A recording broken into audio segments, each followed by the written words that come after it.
سلام دوستان، امروز میخوام خورشت کرفس درست کنم با 2 جایگزین سالم برای گوشت قرمز و برنج. آخر ویدیو هم 2 جدول مقایسه‌ای براتون میذارم، حتما مطالعه کنید. ماهیچه بوقلمون رو پوستش رو میگیریم، چند تا برش با چاقو روش ایجاد میکنیم تا زودتر پخته بشه. پیاز سیر رو خرد میکنیم، با روغن زیتون میذاریم سرخ بشه. همزمان باهاش گوشت رو هم سرخ میکنیم. گوشت رو چند بار پشت رو میکنیم تا کاملا سرخ بشه.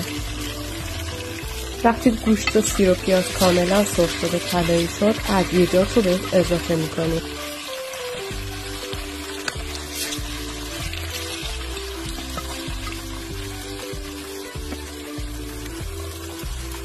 من همیشه به گوشت بوقلمون در هر غذایی که هست یه سری ادویه‌جات ثابت اضافه میکنم تا بوی ذوقش رو بگیره.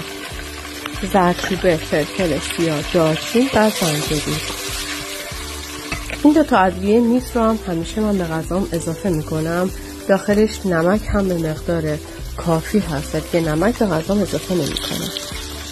وقتی ادویه رو اضافه کردی بذارید چند دقیقه گوشت و سیر و پیاز با ادویه سرخ بشه. باعث میشه طعم و عطر بهتری بگیره غذاتون.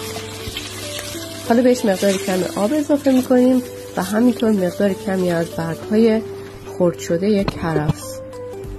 زنجبیل و دارچین رو فراموش کرده بودم، اینجا بهش اضافه کردم. در قابلمه رو میذاریم حدود 40 دقیقه تا 1 ساعت بپزه. بعد از 40 دقیقه گوشت رو با چنگال تست میکنیم ببینیم پخته شده. بعد بهش سبزیجات رو اضافه میکنیم. نعنا و جعفری سرخ شده و ساقه و برگ خرد شده کرفس و آبگوره طبیعی.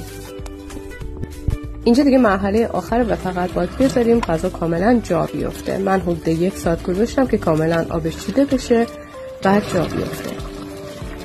حالا بریم بلغور رو درست کنیم. من بلغور رو همیشه حدود 3 الی 8 ساعت میذارم تو آب بمونه و تو این مدت هم چند بار آبش رو دور میریزم. کمی آب، نمک، زعفرون و روغن بهش اضافه میکنم و حدود 15 الی 20 دقیقه میذارم بپزه. تو این فاصله برای چاشنی ماست و خیار هم درست کردم. خب اینم از خورشت کرفس آتوسوپر که آماده شد. اگه ویدیو رو دوست داشتین لایک کنید، سیو کنید، شیر کنید برای دوستانتون تا همه بتونن از جایگزین‌های سالم و متنوع تو وعده‌های غذاییشون استفاده کنن. این 2 جدول مقایسه‌ای رو هم حتما مطالعه کنید. تا آشپزی و ویدیوهای بعدی، خدا نگهدارتون.